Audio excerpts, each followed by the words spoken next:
하나님께서 오늘 아침 우리에게 주시는 말씀 누가복음 3장입니다. 누가복음 3장 16절과 17절입니다.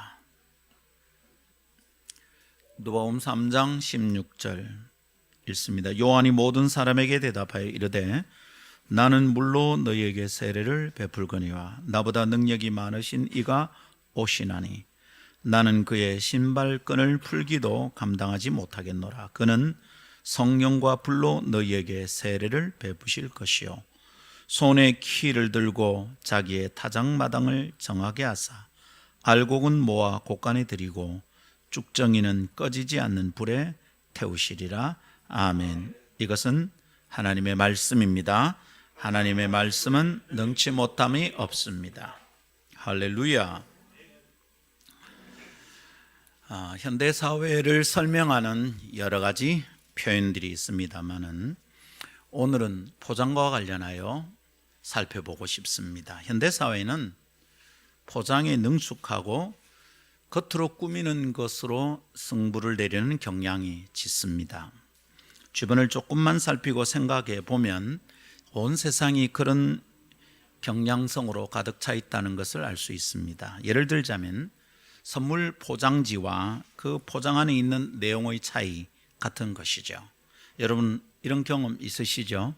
선물을 받았는데 포장과 그 포장 안에 있는 내용이 차이가 좀 나는구나 싶을 때 말입니다.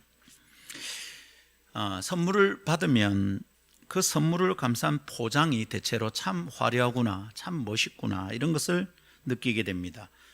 근데 포장지는 그렇게 거창한데 알맹이가 자그마한 경우가 있습니다. 포장과 그 알맹이가 잘 어울리지 않아요. 물론 여러분 내용을 담는 그릇으로서의 포장이 의미 없지는 않습니다. 내용이 중요하다면 포장도 소중하게 해야 되겠습니다. 그리고 선물을 받는 사람에 대한 이해를 갖춘다는 의미에서 포장이 필요 없지는 않을 겁니다. 그런데 과대 포장은 좀 문제가 많은 것 같아요. 이렇게 꼭 할 필요 있을까 싶은 과한 포장이 있습니다. 그 왜 문제가 많을까요? 우선은 말입니다. 포장을 하는 것에 자원 낭비가 심하다는 생각이 들어서 그래요. 우리가 사용하는 물건은 늘 생각해야 됩니다. 이것은 제한적인 이 지구의 자원을 써서 만드는 것 아니겠습니까? 이걸 우리가 잊으면 안 될 거예요. 그런데 그 자원이라는 게 뭡니까? 우리 시대에만, 우리 대에만 쓰고 끝날 것이 아니잖아요. 우리 자녀와 후손들이 써야 합니다. 그때 자원이 다 고갈되면 되겠습니까? 그러니까 아껴 써야 되겠죠. 그래서 과대 포장은 깊이 생각해 볼 문제다 싶습니다. 근데 그런 경우를 보면서 두 번째로 드는 생각은 포장에 좀 썩은 기분이에요. 포장은 거창하고 그럴듯한데 내용이 그 포장에 참 어울리지 않는다 싶은 겁니다. 겉은 대단해 보이고 번쩍거리는데 내용물이 그 포장과 영 어울리지 않아요. 기분이 참 허전하죠. 썩은 기분입니다. 사기쳤나 싶습니다. 이럴 것까지는 없지 않나 싶은 마음이 들어서 참 기분이 별로입니다. 여러분 이런 경험 다 있죠? 근데 물건을 받을 때만 그런 게 아니라 우리 사람을 만날 때도 그럴 때 있습니다. 사람을 그렇게 경험할 때가 있잖아요. 포장이 잘 된 사람이 있어요. 그냥 옷빨이 잘 받는 사람이 있어요. 수트를 걸치면 그냥 한 번에 차르륵 떨어지는 사람들이 있어요. 멋져요.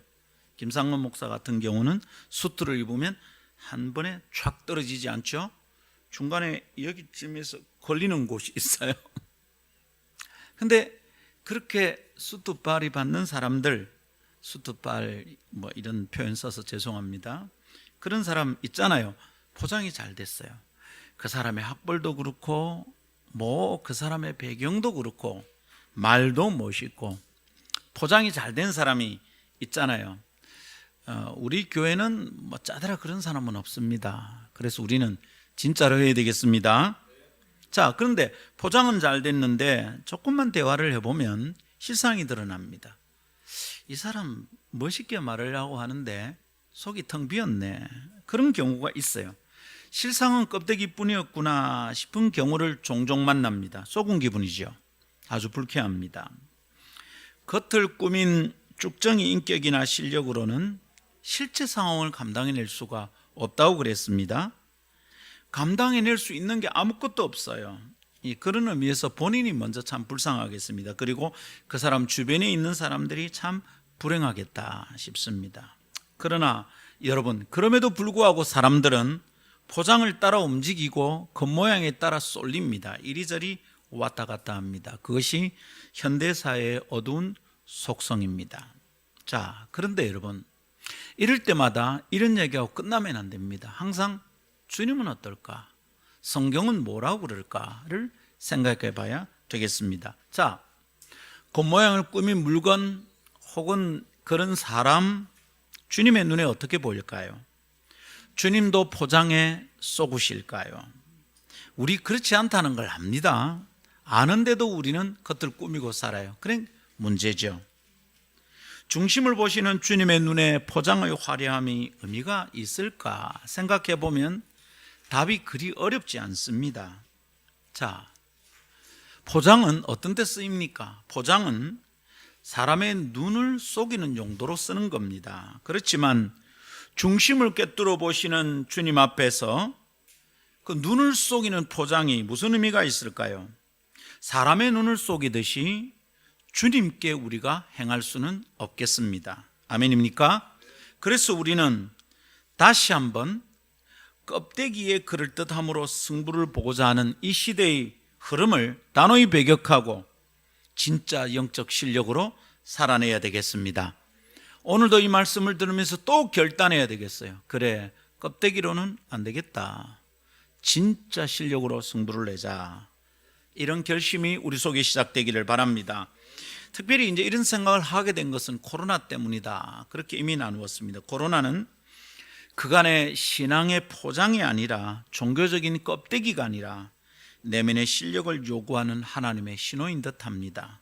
너가 진짜로 뭐냐 물으시는 것 같아요. 그래서 7월을 지나면서 우리는 시리즈 강론 알곡과 죽정이를 진행하였는데 오늘이 마지막 시간입니다. 다음 세 가지 묵상의 고리를 풀어내면서 한 달 동안의 메시지를 잘 마무리하고 주님의 마음 안으로 나아가도록 합시다. 첫 번째, 알곡신앙은 참 하나님의 자녀가 되는 것으로 시작됩니다. 두 번째, 알곡신앙은 참된 것으로 내면을 채웁니다. 세 번째, 알곡신앙의 길은 인내가 필요합니다. 세 가지 말씀을 나눌 때 성령님께서 우리 각 사람에게 일하여 주시기를 기대합니다. 첫 번째 따라합시다. 알곡신앙은 참 하나님의 자녀가 되는 것으로 시작됩니다. 네, 알곡신앙이 뭐냐? 우리 지난 시간에 쭉정이에 대해서 좀 더 생각했었는데요. 쭉정이 얘기하다가 끝나서는 안 되잖아요. 이제 알곡을 생각해 보자. 알곡신앙은 어떻게 시작이 되냐? 알곡신앙이란 뭐냐? 참 하나님의 자녀가 되는 것으로 시작이 된다. 진짜 하나님의 자녀가 된 경험이 없다면, 자기가 하나님의 자녀인지 헷갈리고 있다면 이 사람 어떻다는 거예요?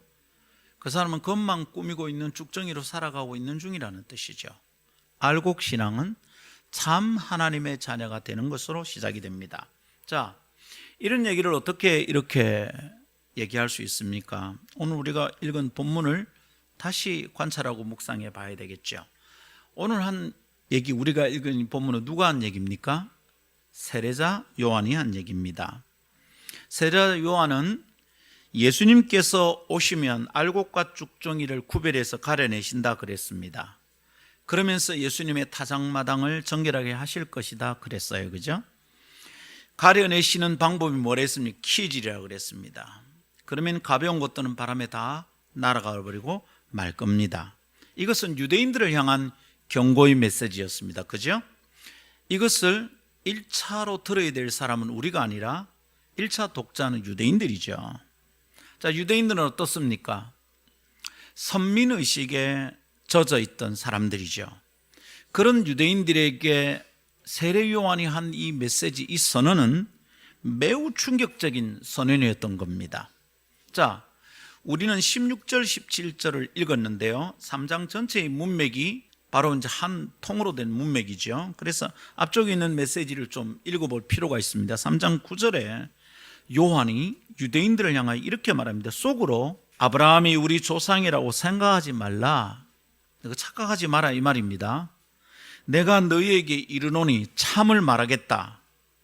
하나님이 능히 이 돌들로도 아브라함의 자손이 되게 하실 거다. 너희가 아브라함의 자손이라고 속으로 생각하는 거, 그거 착각일 수 있다.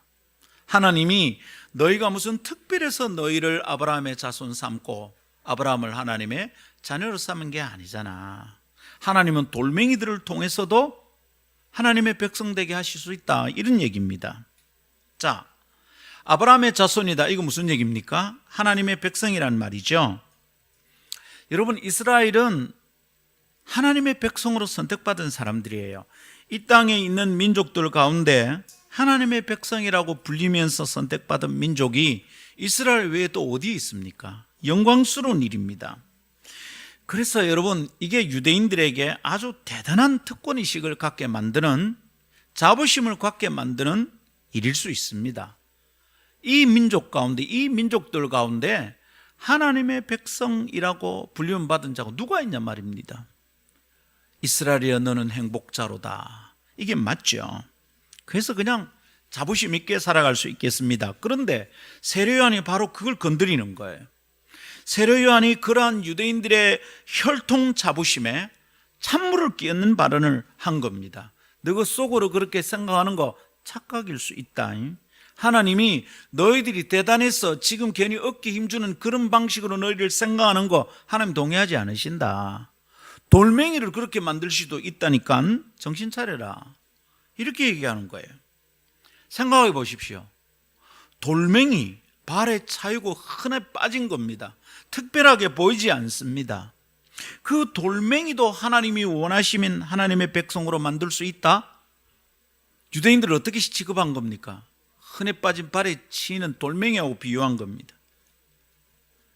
너희 대단해서 하나님의 백성이 아브라함의 자손이 된 게 아니다, 이 말입니다, 여러분. 그러니까 어떻게 하라는 거예요? 제대로 살아야 된다, 이 말입니다. 회개하고 회개에 합당한 열매를 맺어야 한다, 이게 세례요한의 메시지의 중심입니다. 세례요한의 추상 같은 강론이었습니다. 자, 여러분, 그러면 그 1차 독자인 유대인들에게 주었던 이 말씀을 2차 독자인 오늘 우리가 받는다면 우리는 이 말씀을 어떻게 생각하고 받아들여야 할까요? 오늘날 하나님이 백성이 된다는 것, 이게 우리에게 무슨 의미, 또 어떻게 되는 의미가 있는가 생각해 봐야 되겠어요. 자, 지금도 예수 믿는다와 동의어처럼 쓰이는 게 뭐냐면 내 교회 다닌다입니다. 내 교회 다닌다, 이게 종교가 기독교라는 말과 동의어고 예수 믿는다와 같은 뜻으로 쓰이는 말 중에 하나입니다. 자, 그런데 여러분, 묻습니다. 교회 다닌다가 예수 믿는다와 동의어입니까? 온 세상이 그렇게 본다 할지라도 우리는 그렇게 착각하면 안 됩니다. 자, 마태복음 3장 9절을 이런 분위기로 해석해서 우리에게 적용해 본다면 이런 거죠. 너희가 교회당에 다닌다고 속으로 우리가 하나님의 백성이다 생각하지 마라, 이렇게 말할 수 있는 거예요. 여러분, 교회당을 드나들고 기독교적인 색채를 가진 생활 방식이 내게 있다. 나는 성경책을 옆구리 끼고 다니면 좀 폼도 난다. 그리고 내가 찬송가를 부르면 와, 듣기 좋다 한다. 그리고 우리 목사님 설교 괜찮아, 내 취향에 딱 맞아, 멋있어, 우리는 나름. 여러분, 이렇게 예배당 드나들고 종교적인 기독교의 색채를 가진 이 생활 방식이 내게 있다면 내가 하나님의 백성이라고 자부해도 되는가? 내가 하나님의 백성이라고 생각하고 안심해도 되는가? 이 말입니다. 자, 신약에서는 하나님의 백성이라는 생각에서 좀 더 나아가서 하나님의 자녀라고 부릅니다. 놀라운 일이죠. 하나님이 우리 아버지다, 하나님이 우리 하나님이다가 아니라 하나님이 우리 아버지다, 더 나아가서 생각합니다. 여러분, 이렇게 누가 시작했습니까? 예수님이 시작하셨어요. 하늘에 계신 우리 아버지여, 이렇게 기도하랍니다. 아바 아버지라고 하랍니다. 야훼시여, 전능하신 야훼시여, 하나님이시여, 감히 얼굴을 못 보겠습니다. 그렇게 하나님을 믿는 게 아니라 아바 아버지. 아바 아버지는 은선이가 조금 있다가 오세훈 집사를 부르는 방식입니다. 아빠, 그게 아바입니다. 여러분, 이렇게 하나님과 만날 수 있다, 하나님의 자녀라고 우리를 봐도 된다, 이게 예수님이 가르쳐 주신 거예요. 자, 그러면 이제 아브라함의 자손, 곧 하나님의 백성이 되는 것은 혈통으로 이렇게 받은 건데, 그럼 이제 하나님의 자녀가 되는 신약의 하나님의 백성들은 어떻게 되는 걸까요? 교회당에 드나들면 되나? 찬송가 몇 개쯤 알면 되나? 성경 구절 몇 개 암송하고 있으면 되나? 어떻게 되는지 좀 집중해 봅시다. 자, 요한복음 1장 12절 13절, 굉장히 유명한 우리가 알고 있는 구절입니다.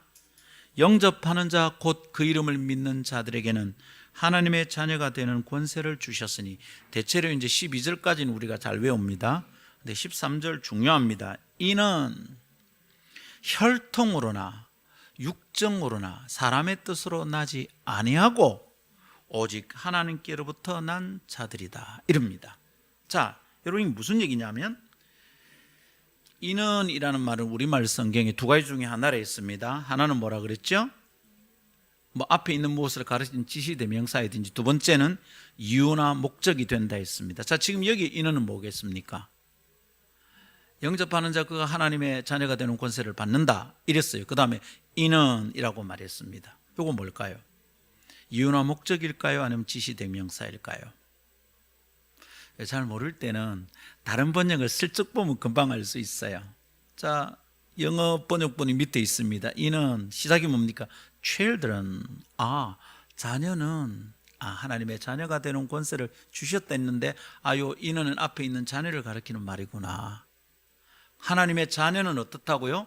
혈통으로나 육정으로나 사람의 뜻으로 나는 게 아니랍니다. 이런 것으로 착각하면 안 된다는 거죠. 그러니까 혈통으로나 육정으로 나는, 요거 지금 뭡니까? 유대인들이 하는 생각이죠. 우리는 아브라함의 자손이다, 하나님의 자녀는 그렇게 나는 게 아니라니까. 그러면서 뭐라 합니까? 하나님께로부터 난대요. 모태에서 나는 게 아니라 하나님께로부터 난다, 이 말입니다. 요게 뭐라고? 이게 진짜 하나님의 자녀다, 이 말입니다. 혈통을 따라 하나님의 자녀가 되는 것이 아니랍니다. 그러니까 유대인들이 우리는 혈통으로 아브라함의 자손이다고 말하고 있으면 안 된다, 이 말이죠. 우리는 혈통을 따라 되는 게 아니라 하나님께로부터 나는 거래요. 근데 그 하나님께로 나는 게 뭐냐면 예수를 믿고 예수님을 영접하는 것으로 시작된다는 말씀입니다. 여러분, 이런 가르침은 유대인들이 들을 때는 매우 파격적이잖아요. 막 그냥 뚜껑이 열렸다 닫혔다 할 얘기예요. 이런 얘기를 하고 있으니까, 이렇게 가르치고 있으니까 세례요한도 목이 달아나고 예수님도 십자가에 못 박히는 거 용납이 안 되는 거예요. 자, 그러면 여러분, 이런 가르침이 오늘 여기를 살고 있는 우리에게는 어떻게 들립니까? 우리가 이렇게 물어봅시다. 우리는 참 하나님의 자녀입니까? 그렇다면 우리는 하나님의 자녀입니까? 묻는 질문에 그렇습니다라고 대답하려면 우리는 어찌해야 됩니까? 하나님께로부터 난 적이 있어야 돼요. 곧 내가 예수를 믿고 예수님을 영접한 적이 있어야 돼요. 그 증거가 우리에게 있어야 돼요. 만일 그게 없다면 우리는 유대인들처럼, 또 내가 교회당에 다니잖아. 네 예수 믿나? 내 교회 다닌다. 아니, 예수 믿는 것과 교회 다니는 건 동의어가 아니라고. 너 교회 다니면 예수 믿는가 아이가? 아니라고. 내 교회 집사인데 교회 집사가 예수 믿는 것과 동일한 말이 아니라고. 그럼 뭐야 내가? 난 교회 목사인데 목사라는 직분이 예수 믿는다는 증거가 아니라고. 미안하지만 하나님께로부터 난 경험이 있어야 된다는 거예요. 이게 없는 사람들은 가짜죠. 알곡이 아니에요. 쭉정이에요. 우리는 참 하나님의 자녀인가? 자, 요한복음이 우리에게 가르쳐주는 참 하나님의 자녀, 그리고 오늘 우리가 다루는 주제로 설명한다면 알곡 신앙인이 되는 출발은 뭐라고 그랬습니까? 예수님을 믿고 예수님을 영접하는 것입니다. 하나님께로부터 난다는 말이 그 말인 거예요. 이 말이 무슨 말입니까? 예수님과 상관없이 하나님의 자녀로서의 시작은 없다 이 말입니다. 예수님이 없으면 아무것도 아니라는 겁니다. 예수님이 없으면 아무것도 없다 이 말입니다. 자, 예수님이 없으면 아무것도 아니고 예수님이 없으면 아무것도 없다는 말은 예수님이 없으면 어떻게 된다는 거예요? 속이 텅 비었다는 말이잖아요.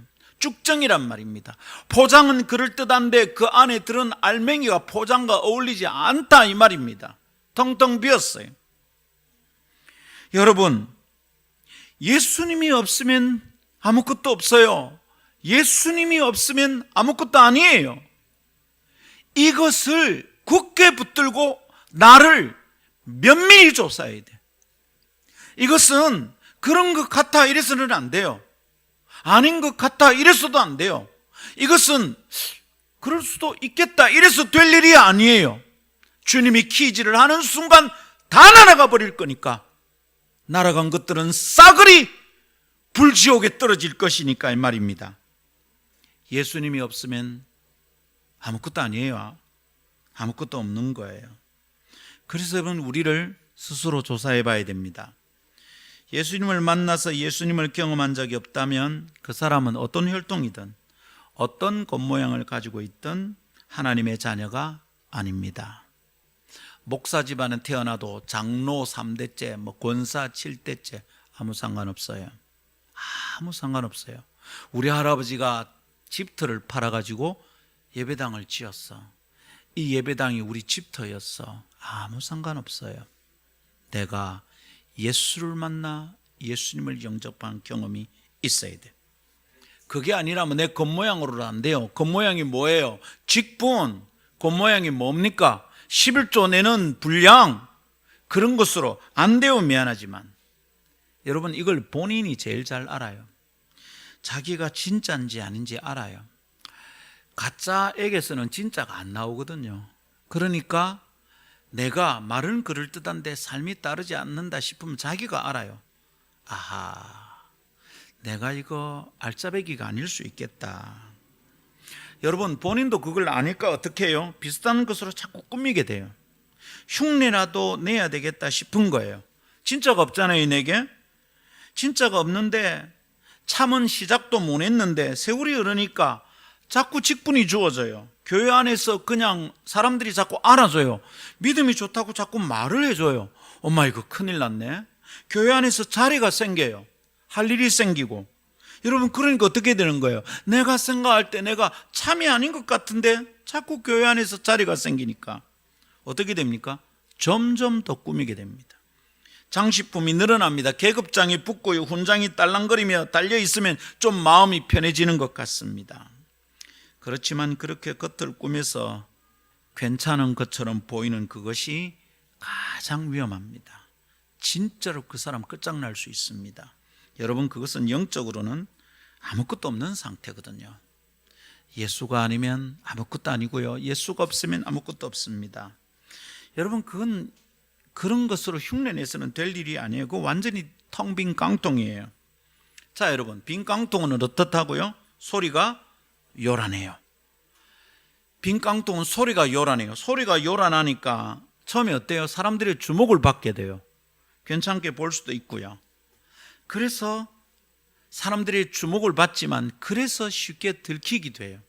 사람들이 안 쳐다보면 모르는데 자꾸 주목을 받게 되다 보니까 쉽게 들켜요. 어떤 경우에는요, 자세히 볼 것도 없이 금방 알게 됩니다. 아, 이 사람 속이 텅 비었구나. 금방 알게 됩니다. 가짜는 진짜로 승분해야 될 순간이 오면 금방 들킨다. 이미 우리가 묵상했었습니다. 그죠? 여러분, 그러니까 이 들키는 게 두려워서 어떻게 합니까? 또 꾸밉니다. 더 많이 꾸밉니다. 더 교묘하게 포장을 합니다. 믿음 있는 척하고 영성이 깊은 척합니다. 말씀을 좀 아는 척합니다. 지혜롭고 정상적인 방법이 아닙니다. 예수님으로 인하여 새롭게 태어나지 않고서는 하나님의 자녀가 될 수 있는 방법은 없습니다. 절대로 없고요, 결코 없습니다. never. 그러니 우리 어떻게 시작해야 합니까? 예수로 시작해야 됩니다. 그런 적이 없다면 다시 시작해야 합니다. 그렇지 않으면 자꾸만 껍데기만 딱딱해지고 두꺼워집니다. 예수님으로 다시 시작합시다. 지금까지 어떤 포장지를 내가 사용했는지 스스로 성찰하고 그것을 다 내다 버려야 합니다. 그렇지 않으면 내가 어느 날 바람에 날려 주님이 내다 버리는 존재가 될 겁니다. 그러니 오직 예수님으로 다시 시작하도록 합시다. 내게 그 증거가 없으면 지금이라도 다 내려놓고 다시 시작해야 됩니다. 그것이 참된 시작이고 안전한 시작인 줄 믿습니다. 더 잘하면 되지 않겠나? No. 더 열심히 하면 되지 않겠나? 아닙니다. 정확하게 시작해야 합니다. 여러분, 오늘 이 말씀을 듣고 자신을 돌아보니 내가 예수를 만나 예수로 시작한 적이 없다 싶은 생각이 드시는 분은 더 늦지 않게 혼자만 있는 시간, 혼자만 있는 장소를 선택하여 주님 앞에 무릎 꿇으십시오. 하나님, 아들을 내게 주신 이유를 제가 압니다. 저는 죄인입니다. 죄인을 위하여 예수님이 이 땅에 오신 거 믿습니다. 제가 이제서야 이 고백을 드립니다. 만일 목사면 목사라서 더 이상 꾸밀 수가 없잖아요. 하나님, 목사가 되었는데 이제서야 고백합니다. 하나님, 내가 장로인데 이제야 고백합니다. 하나님, 내가 집사인데 이제야 고백합니다. 제 속에 예수가 없습니다. 내 죄를 용서하시고 십자가에 죽으신 예수 믿습니다. 정직하게 아무도 보지 않는 곳에서 나와 그분과의 1:1의 만남에서 하나님의 자녀가 되는 것으로 다시 시작합시다. 두 번째 따라하겠습니다. 알곡신앙은 참된 것으로 내면을 채웁니다. 자, 알곡신앙은 하나님의 자녀가 되는 것으로 시작을 했습니다. 그죠? 그러면 끝나는 거 아니고 알곡신앙은 알맹이가 단단해지는 거잖아요. 그 알맹이를 어떻게 채우느냐? 참된 것으로 채워야죠. 이것저것 잡탕으로 채울 수는 없습니다. 자, 알곡은 겉을 치장하는 것이 아니라는 것을 우리가 이미 배웠습니다. 그죠? 그래서 오히려 포장하는 껍데기를 온 마음으로 거부해야 됩니다. 의도적으로 거부하고 의식적으로 거부해야 됩니다. 그럴듯하게 말하는 것을 조심해야 됩니다. 기도할 때도 진실되게 말하고 내가 기도하는 이것이 응답된다는 걸 믿고 해야 합니다. 알곡은 겉이 아니라 내면을 채워야 되는 것이기 때문입니다. 여러분, 내면을 채우는 그것이 무엇인지 그것과 내가 관련이 있는 거예요. 내 진짜 상태가. 그래서 무엇이든지 참되라 한 말씀을 잘 기억하고 살아야 되겠습니다. 그러나 그렇지 않고 만일 여전히 포장으로 꾸미고 속이려 한다면 아주 안타깝고 위험한 일이 발생하게 될 겁니다. 그렇게 겉만 꾸며 속이려 한다면 그건 하나님을 생각하지 않고 행동하는 것입니다. 하나님을 없다고 여기는 셈입니다. 왜요? 하나님은 겉에 속지 않고 중심을 보시는 분이라고 그랬잖아요. 그런데 자꾸 겉을 꾸며서 중심의 문제를 가리고자 한다면 그건 하나님을 생각하는 행동일 수가 없잖아요. 하나님이 중심을 보시는데 왜 나는 그분께 중심을 보이지 않고 겉을 꾸미느냐 이 말입니다. 이것은 내가 하나님이 없다고 여기는 것과 동일한 생각입니다. 하나님이 안 계신 듯 행동하는 것이죠. 하나님을 생각하며 살아가는 것이 아닙니다. 그러니 하나님이 없다고 여기는 이것이 얼마나 위험한 일입니까? 살아계신 하나님에 대한 모독입니다. 참남한 짓입니다. 결코 용서받기 쉽지 않을 겁니다. 자, 그러면 우리는 어떻게 살아야 될까요? 겉으로 드러나서 사람들이 알아봐 주든 아니든 하나님을 생각하며 살아야 합니다. 아무도 보는 사람 없을 때 당신은 누굽니까? 아무도 보는 사람 없을 때 당신은 뭘 합니까? 아무도 모르는 당신의 생각 속에 무슨 생각이 있습니까? 사람이 알아주든 아니든 나는 하나님을 생각하며 살고 하나님을 생각하며 행동해야 됩니다. 이 말은 무슨 말이냐면 내가 하나님과 관계가 있어야 된다 이 말입니다. 시간이 갈수록 내가 가진 어떤 생활 방식이 변화되고 내가 어떤 직분인가, 우리 교회의 겉모습이 어떠느냐, 이것으로 우리의 신앙을 판단할 것이 아니라 내가 하나님과의 관계가 더 깊어지고 있느냐, 나는 하나님과 어떤 관계가 있느냐 이겁니다. 내가 헌금을 많이 하느냐 아니냐, 내가 뭐 찬양대에 속했냐, 나는 뭐 찬양을 잘 하냐, 나는 주일학교 교사냐, 아니 그런 것 상관없어요. 그것보다 더 중요한 우선적인 문제가 뭐라고요? 하나님과 내가 어떤 관계냐, 세월이 지나면서 나는 하나님과 더 관계가 깊어지느냐 이겁니다. 여러분, 내가 하나님과 깊은 관계를 맺고 있어야 합니다. 이게 알곡 신앙의 내면을 채우는 참입니다.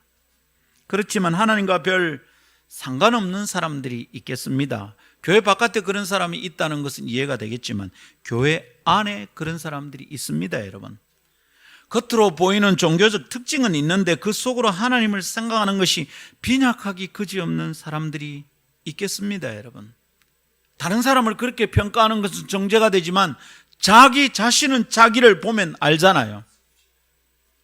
아무도 보는 사람이 없을 때 그의 삶이 하나님과 무슨 상관이 있는가 따져서 살핀다면 결코 점수를 받을 수 없는 사람들이 있겠습니다. 그것은 마지막 심판의 기질에 다 날아갈 쭉정이들의 상태입니다. 알곡신앙은 하나님과 관계가 있습니다. 알곡들은 그 영혼의 상태가 하나님 없이 설명할 수 없습니다. 겉으로 드러난 무엇으로 그들은 절대로 안심하지 않습니다. 내가 하는 행동이 하나님과 무슨 상관이 있는가? 내가 드리는 기도가 하나님이 살아계시고 응답하시라고 믿고 하는가? 내가 드리는 찬양은 사람의 귀를 즐겁게 하는가? 아니면 하나님이 듣기를 원해서 하는 것인가? 내가 하는 것이 하나님과 무슨 상관이 있는가? 지속적으로 내가 하나님과 무슨 관계가 있는가 생각하며 살아갑니다. 아멘. 여러분, 그렇게 하나님을 생각하며 행동하고 사는 거, 그게 믿음입니다. 그게 알곡 신앙입니다.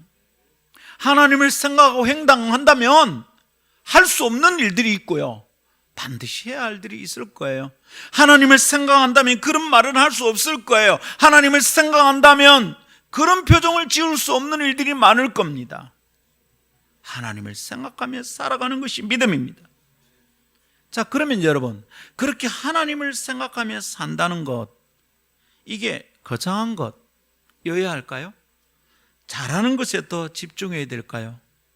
물론 하나님을 꿈꾸며 하나님께 쓰임받기를 기대하며 위대한 일을 꿈꿀 수 있을 겁니다. 그렇지만 여러분, 하나님을 생각하며 살아가는 것은 반드시 엄청나고 거창하고 잘하고 위대한 것만이 아닙니다. 잘하는 것이 아니라 오히려 뭐라고요? 진짜로 하는 것입니다. 소박해도 진짜로, 잘하지 못해도 진짜로. 잘하지 못해서 회개를 진짜로 하면 됩니다. 나는 거룩하지 않아서 죄를 지을 수 있다, 더 거룩해야 된다, 그런 생각에 쫓겨다닐 것이 아니라 참으로 주님 앞에 내 죄를 회개하자, 진짜가 필요합니다. 여러분, 그렇게 되면 어떻게 될까요? 안과 밖이 일치를 이루게 되겠죠. 포장지와 포장지 안에 있는 알맹이가 하나가 되는 거죠. 일치를 이룰 거예요. 그 둘의 차이가 별로 없어요. 여러분, 그게 아름다운 거예요. 포장이 멋있어야 아름다운 게 아니고요, 그 교회 성가대 찬양이 그냥 음악적으로 화성이 너무 뛰어나고 그 막 스트링이 그냥 합창과 너무 잘 어울리고 그 지휘자는 뭐 해외 유학을 갔다 온 유학파고 그 찬양대 안에는 뭐 유명한 대학의 성악가 교수들이 솔리스트로 다 있고, 여러분, 그렇게 해서 아름다운 찬양을 더 잘 만들면 좋겠습니다. 여러분, 그러나 그 사람의 면면들이 하나님과 별 상관이 없다면, 하나님을 생각하고 부르는 노래가 아니라면 그게 뭡니까 여러분? 잡소리.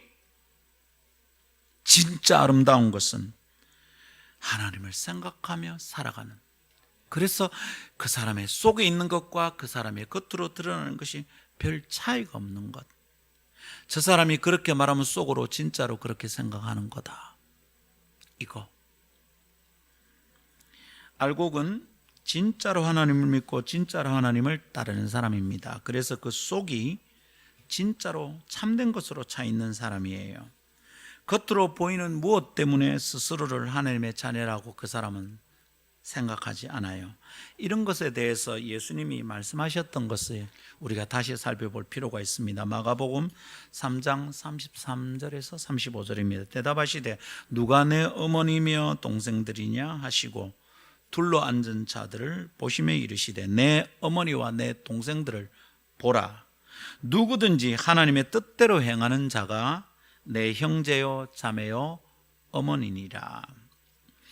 여러분, 이 뭔 얘기입니까? 예수님이 강론하고 계신데 사람들이 밖에서 막 미쳤다고 소문이 나누니까 어머니와 동생들이 예수님 잡으러 온 거예요. 찾으러.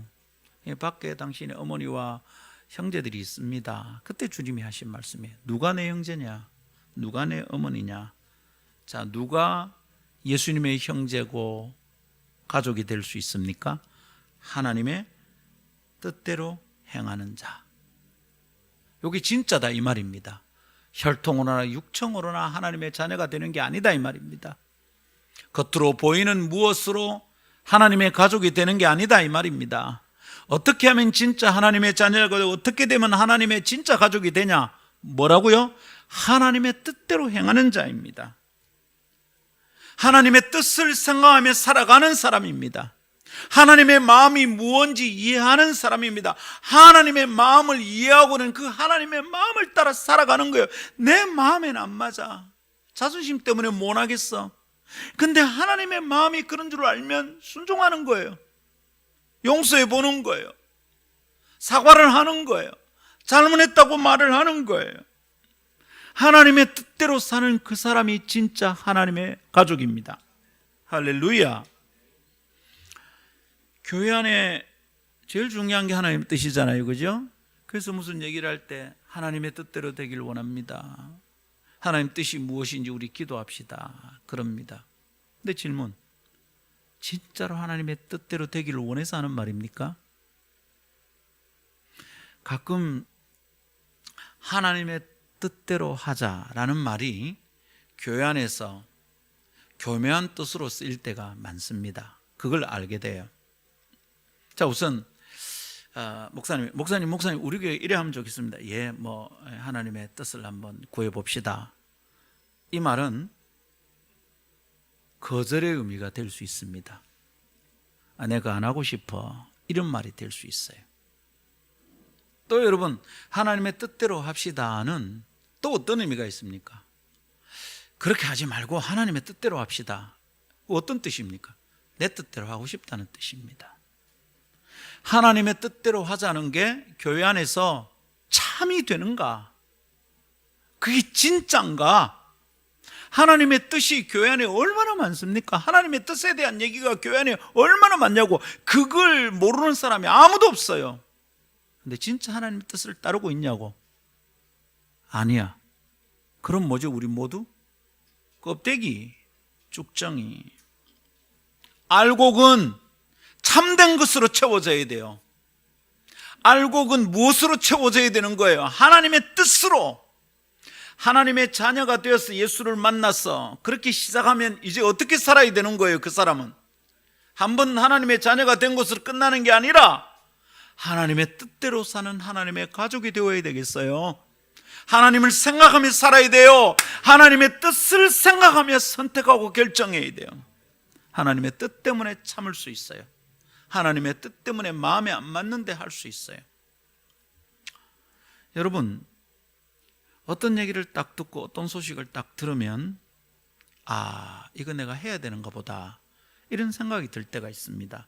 근데 여러분, 그 일이 내가 좋아하는 일이면 어떻게 됩니까? 언론하죠. 이게 내가 되게 좋아하는 일이 아니면 어떻게 됩니까? 생각을 오래 합니다. 바로 안 합니다.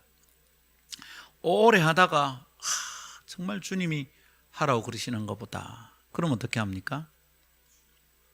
그때서 순종을 합니다. 순종하면 감사한 일이죠. 근데 우리 그 하나님의 뜻에 잘 순종을 안 합니다. 그러니까 어떻게 되죠? 속이 자꾸 말라갑니다. 자꾸 탱탱 비어갑니다. 자기 뜻대로 합니다. 자기 마음에 안 맞으면 안 합니다. 그리고 말합니다. 네 생각대로 하지 말고 하나님 뜻대로 하자. 좋아하시네. 지 뜻대로 하자는 말인데, 여러분, 저는 이런 경험이 수없이 많습니다. 다시 안 만나고 싶은 사람인데 하나님이 만나게 하신다는 생각이 들 때가 있어요. 만나자 해야 되나? 찾아가야 되나? 만나면 어찌해야 되느냐면 내 전에 잘못했다라고 말을 해야 돼. 정말 하기 싫어요. 여러분, 그때도 우리 어찌해야 됩니까? 하나님의 뜻대로 하는 것을 자꾸만 훈련해야 합니다. 그게 하나님의 가족이랍니다. 할렐루야. 그렇게 알곡신앙은 참된 것으로 내면을 채우는 거예요. 진짜 예수쟁이가 참된 것으로 내면을 채운다. 내면을 채워야 될 참된 것이 뭐라고요? 하나님의 뜻. 하나님의 뜻을 자꾸만 생각하는 거죠. 마지막 세 번째 따라합시다. 알곡신앙의 길은 인내가 필요합니다. 자, 여러분, 알곡신앙이 어떻게 시작된다고? 하나님의 자녀가 되는 것이 시작이라 했습니다. 예수 없이 시작할 수 없잖아요. 그리고 그렇게 되면 내면을 진짜로 채워야 된다 했습니다. 그런데 끝이 있잖아요. 주님께서 이렇게 기지를 하시는 심판이 있을 겁니다. 이 가운데 필요한 게 우리에게 뭘까요? 잘하는 것, 대단한 것이라고 생각하면 안 됩니다. 진짜로 하려면 인내가 필요해요. 꼭 그렇게 살아야 합니까? 라고 묻던 집사님이 생각이 납니다. 예배와 찬양학교에서 강의를 하는데 가만히 듣고 나서 하는 말이, 목사님 꼭 그렇게 해야 합니까? 이렇게 물었어요. 그렇게 하면 무슨 재미가 있습니까? 이렇게 묻기도 했습니다. 그렇죠, 여러분? 때론 진짜 예수쟁이로 사는 것, 알곡으로 진짜로 사는 것이 힘들어 보입니다. 재미도 없어 보입니다. 그 절에 살아가 무슨 재미가 있겠나? 무슨 재미로 삽니까? 여러분, 그래서 주님이 그걸 쉽지 않다고 말씀하셨어요. 마태복음 7장 13절 14절, 좁은 문으로 들어가라. 멸망으로 인도하는 문은 크고 그 길이 넓어 그리로 들어가는 자가 많고, 생명으로 인도하는 문은 좁고 길이 협착하여 찾는 자가 적음이라. 주님이 좁은 문, 좁은 길이라는 너무도 분명하게 깨달을 수 있는 방식으로 우리에게 설명합니다. 문이 좁으면 얼마나 좁은 거, 폭이 얼마나 되는 거, 내같이 뚱뚱한 사람은 들어갈 수 있나? 좁은 길은 왜 되는 거? 잠깐 졸면 옆으로 떨어지는 거 아닌가? 여러분, 좁은 문은, 좁은 길은 쉽지 않으니까, 어려우니까 찾는 사람이 적대요. 그 길로 가는 사람이 적다 이 말입니다. 그래서 어떻다고요? 쉬운 넓은 길에 가보면 뭐가 많아요? 쭉정이가 많아요. 가짜가 많아요. 주님의 메시지는 알곡신앙으로 살아가는 것이 어렵다 이 뜻입니다. 누가복음 13장 23절 25절에 비슷한 말씀이 있습니다. 어떤 사람이 여짜오되 주여 구원을 받는 자가 적으니까 그들에게 이르시되 좁은 문으로 들어가기를 힘쓰라. 내가 너희에게 이르노니 들어가기를 구하여도 못하는 자가 많으리라. 들어가고는 싶은데 다 못 들어간다 이 말입니다. 집주인이 일어나 문을 한번 닫은 후에 너희가 밖에 서서 문을 두드리며 주여 열어주소서 하면 그가 대답하여 이르되 나는 너희가 어디에서 온 자인지 알지 못하노라. 무슨 얘기입니까? 좁은 문, 좁은 길, 비유에 조금 더 전진한 얘기네요. 이걸 좀 더 잘 해석하는 메시지 같습니다. 편한 길, 넓은 문으로 드나드는 사람들은 어느 날 저게 참 길이구나, 참 문이구나. 근데 문이 닫혔어요. 넓은 길로 다니다가 늦게 온 거죠. 문을 두드립니다. 들어가게 해주세요. 누구? 주님 접니다. 주인이 하는 말이 너희가 어디서 온 사람인지 알지 못한다. 무슨 말입니까? 너희들 진짜 아니다. 너희들 알곡 아니다. 이런 메시지죠. 성도 여러분, 기껏 살았는데 마지막 심판대 앞에 이런 얘기를 듣는다면 어떻게 하겠습니까? 여러분, 지금 목사가 위협하거나 협박하는 게 아닙니다. 정신 똑바로 차려야 됩니다. 하나님이 계시다면, 우리가 그분의 심판대 앞에 서게 된다면, 그래서 오른쪽과 왼편이 갈라지고 양과 염소의 무리가 갈라지고 천국과 지옥이 갈라진다면, 여러분이 이거 함부로 들을 얘기가 아닙니다. 자, 알곡신앙의 길은 쉽지 않습니다. 쉽지 않으니 뭐예요? 좁은 문이에요. 좁은 길이에요. 자, 그러니까 그 좁은 문, 좁은 길로 가니까 힘든 거죠. 어려운 거죠. 그러니까 어떻게 합니까? 쉬운 것을 자꾸 선택합니다. 쉽게 하려는 유혹을 자꾸 느끼는 거예요. 헌금 많이 해가지고 집사 빨리 되려고 하는 거예요. 네. 여러분, 그래서 자꾸 쉽게 합니다. 쉬운 것은 뭐 하는 겁니까? 겉을 꾸미는 거예요.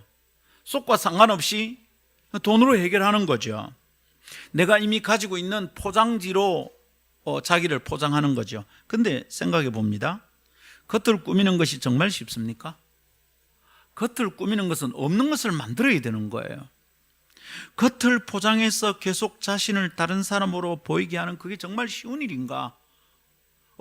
내 속에 없는 것을 지금 꿈에서 계속 해야 되니까 여러분, 이게 오히려 어렵겠습니다. 쉬운 것은 진짜로 하는 겁니다. 알곡 신앙인에게는 꾸미는 게 너무 어려워요. 알곡 신앙인에게는 진짜로 하는 게 쉬워요. 예수님의 자녀들에게는 포장을 하는 게 더 어려워요. 진짜로 하는 게 쉬워요. 기도를 잘하는 게 어려워요. 그냥 기도를 하는 게 쉬워요. 노래를 잘하는 게 어려워요. 그러나 그냥 내가 주님을 높이는 게 더 쉬워요. 믿음이 좋은 척 하는 게 어려워요. 그냥 예수님을 믿는 게 쉬워요. 11조를 꼼꼼하니 계산해서 드리는 게 더 어려워. 맞추려니까 그냥 주님께 내 모든 걸 드리는 게 더 쉬워요. 알곡 신앙인에게는 진짜가 쉬운 거예요. 잘하는 게 어려운 거예요. 성도 여러분, 쉬운 것은 진짜로 하는 것입니다. 잘하는 것은 아니어도 진짜로 하는 것이 복잡하지 않습니다. 그게 쉽습니다, 여러분. 자, 그런데 우리가 이 땅에 살던 습관이 있으니까 그렇게 살려고 해보니까 그게 좁아 보이는 거예요. 좁은 문이야. 그게 찾는 사람이 우선 많지 않거든. 다 저렇게 하니까. 그래서 말하는 겁니다. 목사님 다 그래 하는데 왜 목사님 자꾸 이럽니까? 목사님 다 우리 자 묵자고 하는 짓 아닙니까? 딴 교회도 다 그러는데 우리 교회는 왜 이래 목사님 까다롭게 합니까? 여러분, 근데 진짜라는 게 훨씬 쉬워요. 꾸미는 게 복잡해요. 그래서 여러분, 세속에 있는 우리의 습관이 주님을 진짜로 따르는 게 힘들기 때문에 우리에게 필요한 게 뭡니까? 인내입니다. 인내. 인내하지 않으면 참 그리스도인의 삶을 살아내는 것이 쉽지 않습니다. 어렵습니다. 그래서 알곡 신앙을 가지고 몸부림치는 성도들에게는 아픈 사연들이 한보따리입니다. 간증이 되게 많아요. 그래서 참 힘들었다 이 얘기.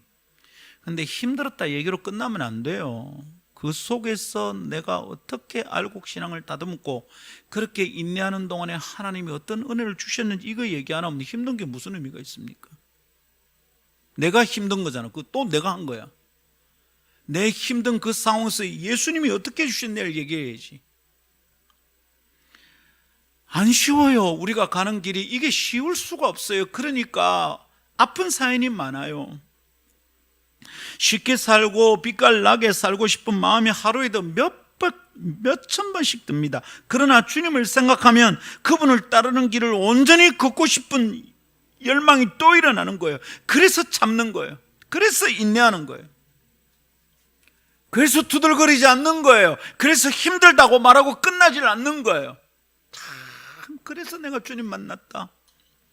여러분, 지금 이번 달에 우린 읽은 그 추천도서 읽으면서 그런 생각 안 듭니까? 거기에 어마어마한 감정들이, 근데 진짜 큰일 날 뻔한 이야기들이 많더라 아닙니까? 힘들었다고 안 끝나거든. 그때 주님이 내게 이래 응답하셨다. 그 고백할 때까지 우리가 인내하는 겁니다. 할렐루야. 때론 이걸 누가 알아주겠나, 번쩍이는 삶을 사는 사람들 주변에는요, 여러분, 그 포장을 좋아하는 사람들이 모여들잖아요. 인내하며 걷는 이 걸음은 누가 알아주겠나 싶습니다. 여러분, 근데 인내해야 돼요. 아무도 안 알아주는 것 같죠? 그래서 가만 불러보는 찬양이 있습니다. 나를 지으신 주님 내 안에 계셔 내 이름 아시죠? 주님이 아시잖아요. 진짜는요, 사람이 알아주는 거 신경 쓰지 않아요. 사람 무시해도 된다는 말이 아니라 주님이 날 아시잖아. 주님이 날 아시잖아. 지금 인기 좀 없어도 주님이 아시잖아. 여러분, 진짜 예수의 길을 좀 살아갑시다. 주님은 나를 아셔요. 그리고 그분이 알아주시면 그게 전부잖아요. 주님께서 알아봐 주시기를 기대하며 우리는 오늘도 참 신앙의 걸음을 걷는 겁니다. 그런 진자뱅이 예수쟁이들이 아름다운 교회 안에 많아지기를 축복합니다.